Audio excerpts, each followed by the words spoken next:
Bismillahirrahmanirrahim. Assalamu alaikum students. My name is Mohammad Usman Salim. I am from UGI Chemistry Department. Students, हमने first year chemistry chapter 9 start किया था और हम last lecture में हमने fractional distillation पढ़ी ideal solutions के लिए, और आज हम ना नॉन आइडियल सॉल्यूशंस को स्टार्ट कर रहे हैं on page number 264। Non ideal solution जिन्हें आप एजियोट्रॉपिक मिक्सचर्स भी कहते हैं। तो आइए अपनी डिस्कशन स्टार्ट करते हैं जी, नॉन आइडियल सॉल्यूशंस या जिन्हें हम एजियोट्रॉपिक मिक्सचर्स भी कहते हैं। तो मेन हमारा टॉपिक है जी नॉन आइडियल मिक्सचर्स।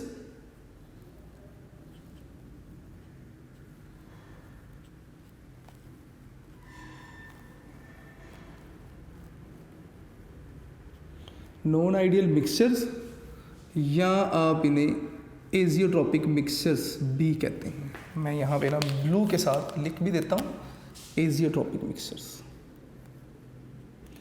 मैंने जब पहले आपको आइडियल और नॉन आइडियल पढ़ाया था ना, तो मैंने कोशिश की थी कि मैं इनके बारे में डिटेल में बात करूँ, तो मैं थोड़ा सा उसे भी रिवाइज करूँगा। तो ये आपके पास एजियोट्रॉपिक मिक्सचर्स भी कहलाते हैं।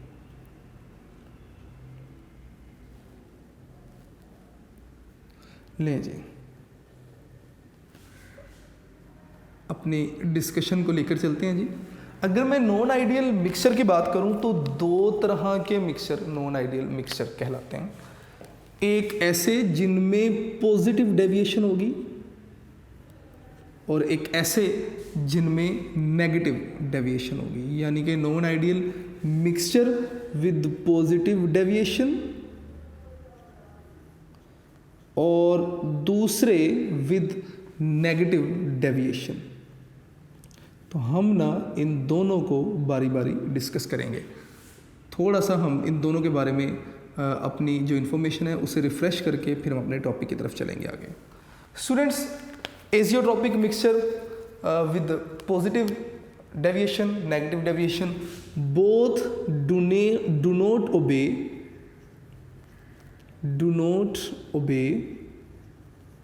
Rawls law. ये भी रॉल्स लॉ को ओबे नहीं करते, तो do not obey Raoult's law. मैंने लास्ट लेक्चर में भी बताया था आपको। ये जो है ये रॉल्स लॉ से पॉजिटिव डेविएशन शो करते हैं। तो मैं लिख देता हूं जी, show positive deviation. Show positive deviation. Positive deviation क्या है? मैंने ग्राफ बनाया। मैंने आपसे लास्ट लेक्चर में भी कहा था कि अगर ग्राफ लाइन बिल्कुल स्ट्रेट लाइन आ रही होगी, जिस तरह ये रेड लाइन मैंने शो की है, तो these are the graph of ideal solutions. तो अगर मैं नॉन आइडियल मिक्सचर की बात करूंगा तो non ideal mixture graph straight line को ओबे नहीं करेंगे, या तो कर्व ऊपर चलेगी या नीचे आ जाएगी। अगर कर्व ऊपर जाती है तो ये पॉजिटिव डेविएशन होगी। कहाँ से? From Rawls law. और अगर कर्व नीचे आ जाती है तो ये नेगेटिव डेविएशन होगी फ्रॉम रॉल्स लॉ। ठीक है, तो पॉजिटिव डेविएशन शो करते हैं, ये नेगेटिव डेविएशन शो करेंगे। तो मैं लिखूंगा जी, शो नेगेटिव डेविएशन। स्टूडेंट्स, इनके केस में जो वॉल्यूम था वो इंक्रीज हो जाता था। तो volume of solution is greater than volume of sum of components. तो मैं यहाँ पे del V equal to positive लिख रहा हूँ, क्योंकि सॉल्यूशन का वॉल्यूम कंपोनेंट्स के वॉल्यूम के सम से ज़्यादा होगा। मैंने लास्ट एग्जांपल में बताया था कि अगर 50 एक कंपोनेंट है, 30 दूसरा कंपोनेंट है, तो हमारे पास दोनों का सम 80 आना चाहिए, लेकिन सॉल्यूशन का वॉल्यूम 80 से थोड़ा सा ज़्यादा होगा, 85 88 के करीब होगा। इसी तरह डिपेंड करता है आपके पास कंपोनेंट्स कौन से हैं। और यहाँ पर आपने बताना है कि del V of solution is equal to negative, यानी कि सॉल्यूशन का वॉल्यूम कंपोनेंट्स के वॉल्यूम के सम से कम हो जाएगा। इसी तरह मैंने आपको बताया था कि डेल एच आपके पास क्या होगा? Del H for these type of non ideal mixtures positive होगी, यानी कि हीट हमें प्रोवाइड करनी पड़ेगी। इसका मतलब ये एक्सोथर्मिक होंगे। और ये आपके पास क्या होंगे जी? इनके लिए ये एंडोथर्मिक होंगे और ये आपके पास क्या होंगे जी, इनके लिए डेल एच नेगेटिव, तो स्टूडेंट्स ये आपके पास ना एक्सोथर्मिक सॉल्यूशन होंगे, ठीक है। और इसके बाद लास्ट में हमने कहा था जी कि दोनों को आप फ्रैक्शनल डिस्टिलेशन से सेपरेट नहीं कर सकते। अब कैसे सेपरेट नहीं कर सकते, तकरीबन इन्हीं बातों के इर्द गिर्द हमारी सारी आज की डिस्कशन घूमेगी। तो इन्हें आप एजियोट्रॉपिक मिक्सचर्स भी कहते हैं। एजियोट्रॉपिक मिक्सचर्स क्या होते हैं, ज़रा पहले एजियोट्रॉपिक मिक्सचर की डेफिनेशन भी लिख लेते हैं। तो मैं यहाँ पे लिख रहा हूँ जी कि एजियोट्रॉपिक मिक्सचर लें जी, एजियोट्रॉपिक मिक्सचर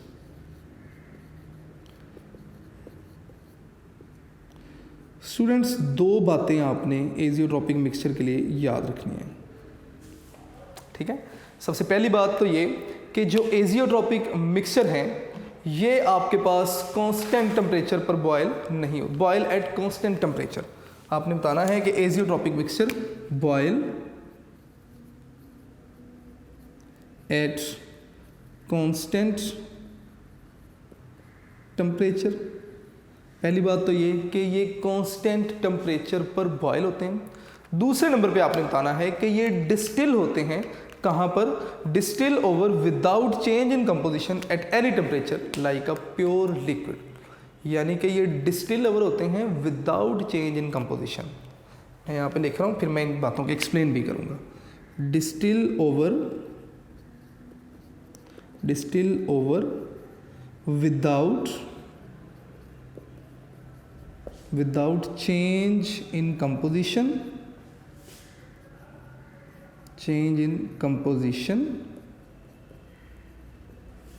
at any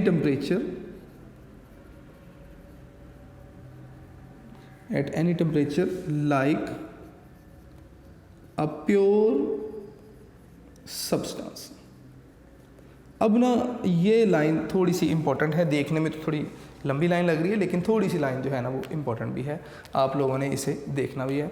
और मैं लास्ट में ना इसी लाइन की हेल्प लूँगा हम अपनी डिस्कशन को देखने के लिए।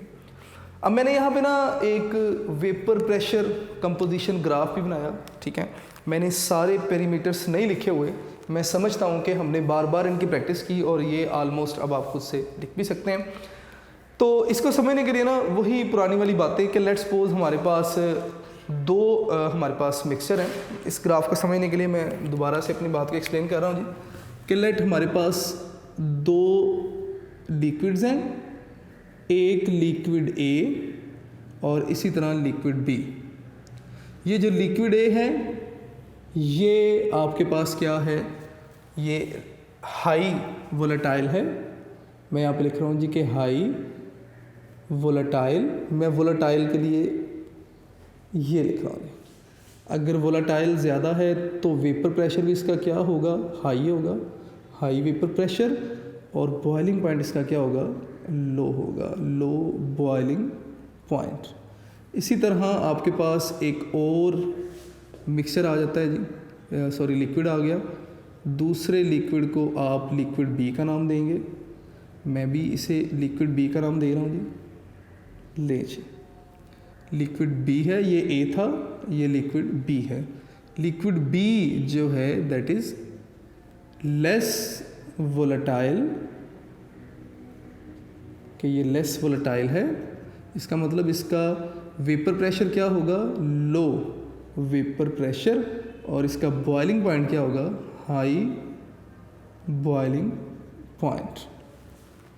अगर आप दोनों लिक्विड्स को मिलाते हैं तो आपके पास सॉल्यूशन बन जाएगा। तो मैंने दोनों लिक्विड्स को मिला दिया और मेरे पास ये एक सॉल्यूशन बन गया, और इस सॉल्यूशन में ए और बी दोनों ही मौजूद हैं। तो मैं यहाँ पे लिख रहा हूँ जी कि ए प्लस बी मिक्सर बन गया। इस मिक्सर में दोनों लिक्विड जो हैं वो मौजूद हैं, ठीक है। अब इस मिक्सर का कुछ स्पेसिफिक बॉइलिंग पॉइंट होगा, इस मिक्सचर का जो है ना कोई specific boiling point, vapour pressure, सारी इसके ना स्पेसिफिक वैल्यूज़ होंगी। अब हमने करना क्या है, वही वाली पहले वाली बातें कि हम जो आपके पास ए था वो लो बॉइलिंग है और इसी तरह जो बी है वो हाई बॉइलिंग है। तो फ़र्ज़ कर लें ये वेपर प्रेशर है बी का, तो मैं इसे लिख दूंगा जी कि vapour pressure of B, sorry vapour pressure of A, तो मैंने इसे ए लिख दिया और ए का वेपर प्रेशर ज़्यादा है, ठीक है, और मैं इसे इस पॉइंट को पी नोट ए बी कह सकता हूँ, यानी कि प्योर ए का वेपर प्रेशर, और ये इसी तरह वेपर प्रेशर ऑफ बी और इस पॉइंट को पी नोट बी भी कह सकता हूँ। स्टूडेंट्स कंपोजिशन हम लिख लेते हैं यहाँ पे, इस तरफ मैं लिखूंगा जी ए, और ए यहाँ पे 100%,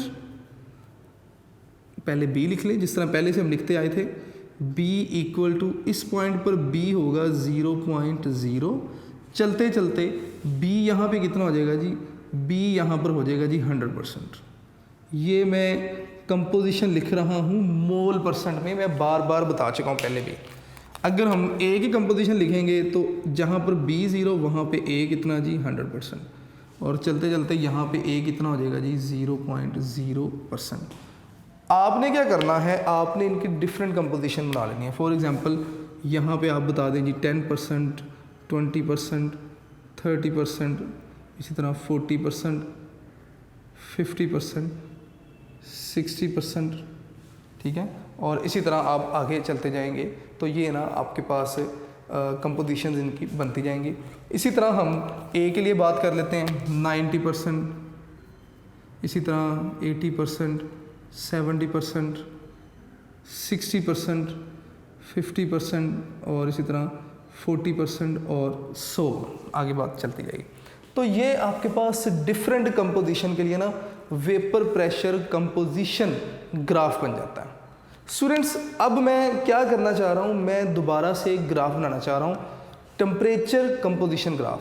तो मैंने आपसे पहले भी कहा था, मैंने खुद यहाँ पे जो है ना चाह रहा था कि मैं दोनों तरह के ग्राफ शो करूँ। अब मैं ना ए और बी दोनों के लिए टेम्परेचर कंपोजिशन ग्राफ बनाऊँगा।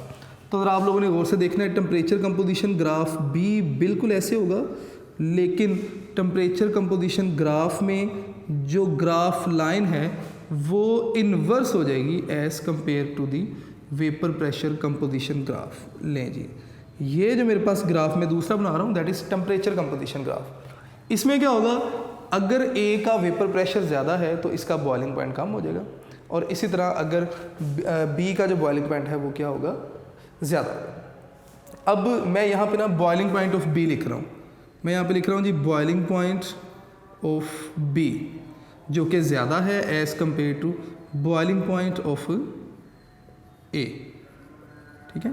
आपने कंपोजिशन बिल्कुल वैसे ही लिख लेनी है कि बी आपके पास 0.0, फिर यहाँ पे 10%, फिर 20%, 30%, 40%, 50, 60, 70, 80, 90 और इसी तरह आगे 100।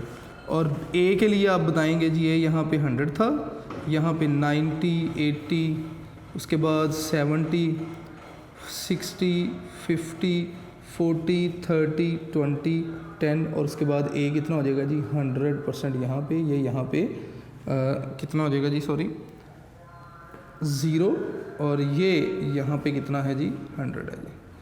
अब जब आप इसका टेम्परेचर कंपोजिशन ग्राफ बनाएंगे तो टेम्परेचर कंपोजिशन ग्राफ आपके पास जो आएगा वो इसी तरह आपके पास दो कर्व्स आएंगी, एक अपर कर्व होगी और एक लोअर कर्व होगी।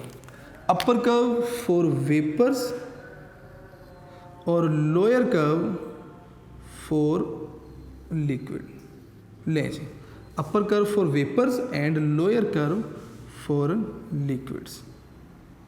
लें जी, मैंने इस तरह कर्व बना दी। अब फर्ज करें हम 2080 पर ही ग्राफ देखते हैं, तो आपने क्या करना है, लिक्विड को हीट करेंगे। ऐसे लिक्विड को, मिक्सचर को जिसमें कंपोजिशन 2080 होगी, आप इसे हीट करें।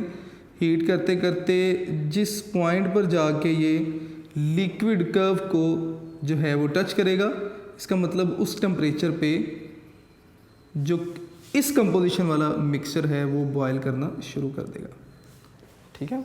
आप क्या करेंगे जी, आप देखना चाहते हैं कि आपने फ़र्ज़ करें कि ये आपके पास मिक्सचर था जिसमें ए कितना है जी, बी 20%, ए 80%। तो बी इसमें आ गया जी 20 और A इसमें आ गया 80। आपने इसे हीट किया, बॉयल किया, वेपर्स बने, उन वेपर्स को आपने दोबारा से कंडेंस किया। कंडेंस करने के बाद आपके पास नया एक मिक्सचर बन जाएगा। अब उस नए मिक्सचर में आप देखना चाहते हैं कंपोजिशन क्या है, तो आप यहाँ से टाई लाइन लगाएं। टाई लाइन जब आप लगाते हैं तो जिस पॉइंट पर आके टाई लाइन टच करेगी तो इसका मतलब नए आने वाले मिक्सचर में उतने परसेंट B होगा और रिमेनिंग परसेंट A होगा, यानी कि B अब 70% 70 और A कितना हो जाएगा जी 30। स्टूडेंट्स इसी तरह दोबारा वेपर्स बनाएं, आप वेपर्स को डिस्टिल करते जाएं। एक कंपोजिशन ऐसी आ जाएगी जो फर्दर चेंज नहीं होगी, यानी कि वहाँ से आप वेपर्स को फर्दर जो है वो सेपरेट नहीं कर सकते। तो ऐसे मिक्सचर जिनमें आप distil over without change in composition, यानी कि एक कंपोजिशन आगे फिक्स हो जाएगी, आप उस कंपोजिशन को चेंज नहीं कर पाएंगे, ठीक है। तो ऐसे मिक्सचर को हम क्या नाम देते हैं, एजियोट्रॉप मिक्सचर्स का नाम दे रहे हैं।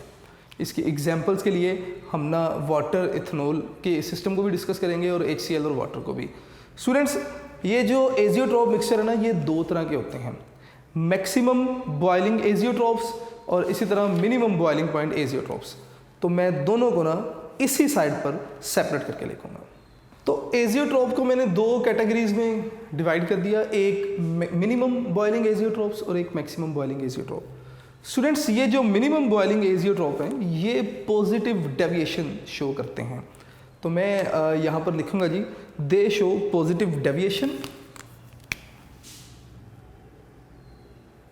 Show positive deviation. ये रॉल्ड्स लॉ से पॉजिटिव डेविएशन शो करते हैं। पहली बात तो ये होगी।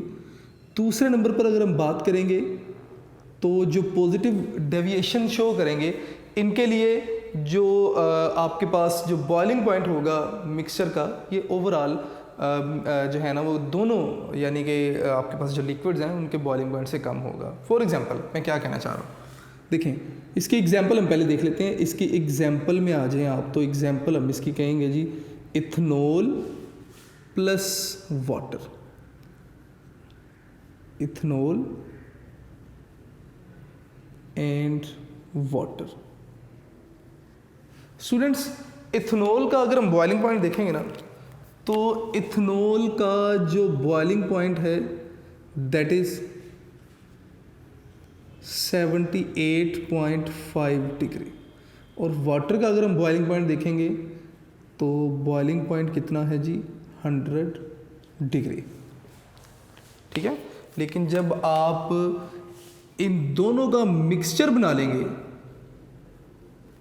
दोनों का मिक्सचर बनाएंगे, तो मिक्सचर का जो बॉइलिंग पॉइंट है, मिक्सचर का बॉइलिंग पॉइंट कितना होगा जी 78.1 डिग्री, यानी कि मिक्सचर का बॉइलिंग पॉइंट ओवरऑल दोनों सेपरेट कंपोनेंट से क्या हो जाएगा, कम हो जाएगा, ठीक है। अब बात करते हैं जी सेपरेशन की। फर्ज करें कि आपके पास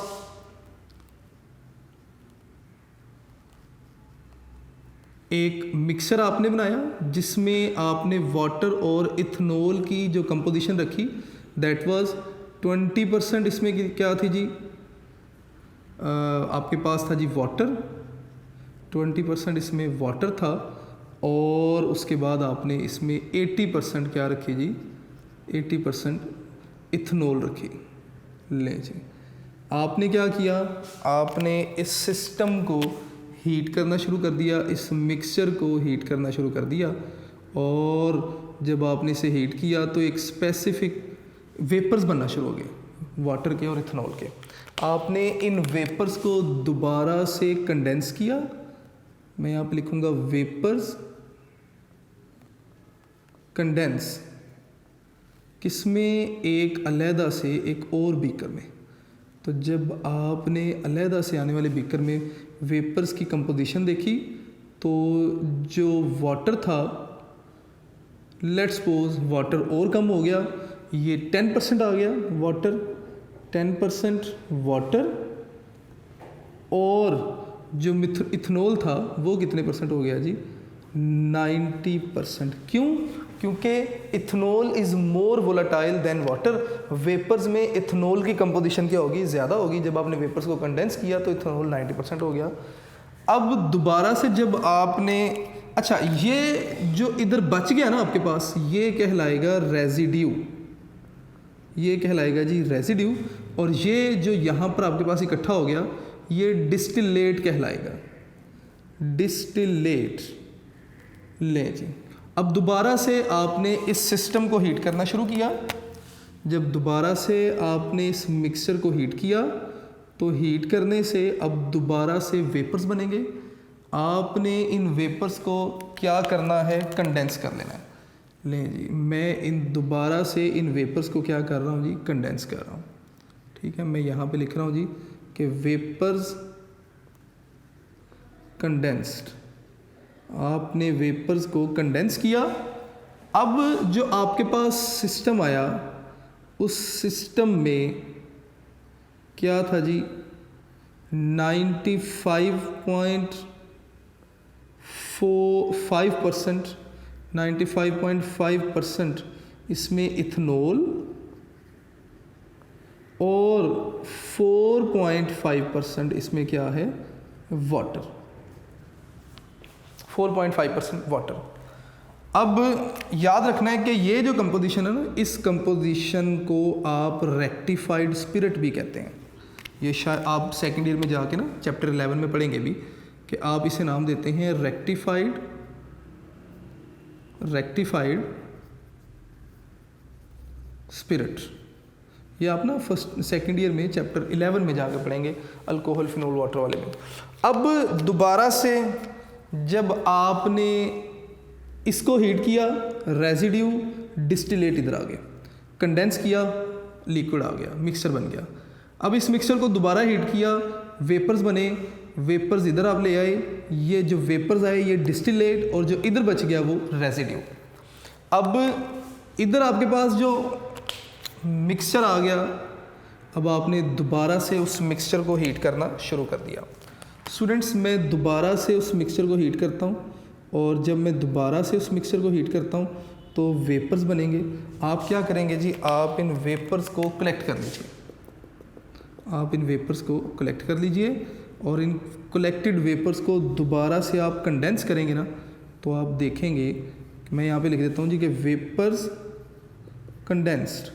दोबारा जब आपने कंडेंस किए तो आप देखेंगे कि यहाँ पर जो आपके पास मिक्सचर आया उसमें 95.5% इथनॉल है और 4.5% इसमें वाटर मौजूद है। इसका मतलब आप इससे फर्दर जो है ना वो डिस्टिल नहीं कर सकते। अब ये जो मिक्सचर है ना, इसका एक फिक्स बॉइलिंग पॉइंट बन जाएगा, दैट इज 78.1 डिग्री। तो ऐसे मिक्सचर जिन्हें मैंने कहा जी कि boil at constant temperature, azeotropic mixture पे आ जाएं। ये एक एजियोट्रॉपिक मिक्सचर है, ये हमेशा इसी टेम्परेचर पर बॉयल करेगा।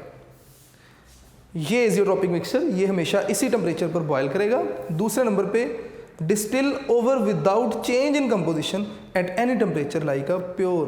वो कहता है जी कि आप इसे डिस्टिल करना चाहते हैं तो ये डिस्टिल होगा ज़रूर, इसमें रेजिड्यू बचेगा, डिस्टिलेट आगे आ जाएंगे, डिस्टिल हो जाएगा।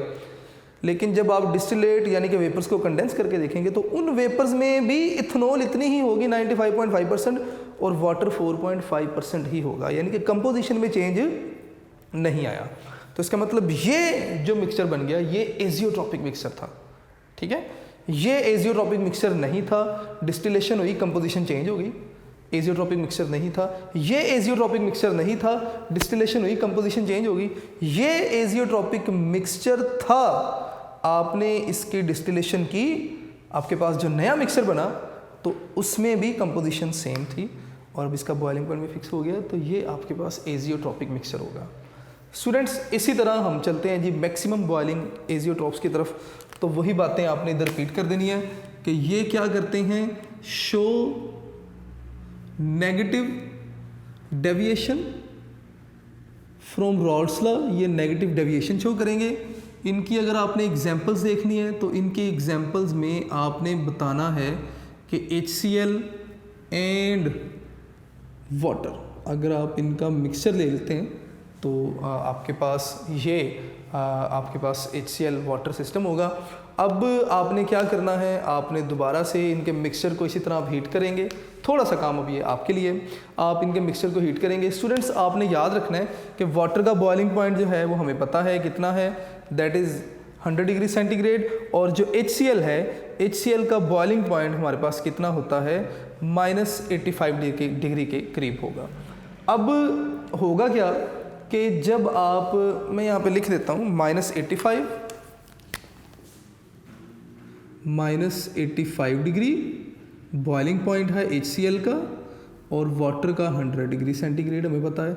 जब आप इन दोनों का मिक्सचर बनाएंगे तो मिक्सचर का जो बॉइलिंग पॉइंट है, boiling point of mixture that will be 110 degree centigrade. इस केस में मिक्सचर का बॉइलिंग पॉइंट दोनों के बॉइलिंग पॉइंट से कम हो गया था तो मिनिमम बॉइलिंग एजियोट्रॉप्स। इस केस में मिक्सचर का बॉइलिंग पॉइंट दोनों के बॉइलिंग पॉइंट से ज़्यादा है, 85 से भी ज़्यादा है और 100 से भी ज़्यादा है, 110, तो maximum boiling point azeotropes. Students इसी तरह आप इनकी डिफरेंट कंपोजिशन बनाएं। कंपोजिशन बनाने के बाद आप डिस्टिल करें, नई कंपोजिशन आएगी, फिर दोबारा डिस्टिल करें। नेक्स्ट आपने देखना है कि क्या कोई ऐसी कंपोजिशन आएगी जहां पर आप HCl वाटर सिस्टम को फर्दर डिस्टिलेट नहीं कर सकते। अगर आप फर्दर डिस्टिलेट, जिस मिक्सचर की कंपोजिशन को आप फर्दर डिस्टिलेट नहीं कर पाएंगे चेंज इन कंपोजिशन के साथ, तो वो आपके पास एजियोट्रॉपिक मिक्सचर कहलाएगा। थोड़ा सा काम मैंने यहाँ पे आपके लिए छोड़ दिया। तो ये हमने डिटेल में आज डिस्कस किया जी। रिमेनिंग पोर्शन को किसके जी, vapour pressure of liquid solution, जिसमें हमने एक बार आइडियल सोल्यूशन के लिए डिस्कस किया बाय डिस्टिलेशन, फ्रैक्शनल डिस्टिलेशन। आज हमने नॉन आइडियल सोल्यूशन डिस्कस किया, एजियोट्रॉपिक मिक्सचर क्या है, पॉजिटिव मिनिमम डेविएशन या बॉइलिंग पॉइंट एजियोट्रॉप्स, और इसी तरह maximum boiling point boiling azeotropes, और उनके एग्जांपल्स और कहना क्या चाहते हैं वो मिनिमम मैक्सिमम बॉइलिंग में, उन बातों को भी डिस्कस किया। तो स्टूडेंट्स आप लोगों ने अपने लेक्चर नोट्स पे ज़रूर बनाने हैं। इंशाल्लाह नेक्स्ट लेक्चर में हम नेक्स्ट टॉपिक डिस्कस करेंगे। अपना ढेर सारा ख्याल रखिएगा। अस्सलाम वालेकुम।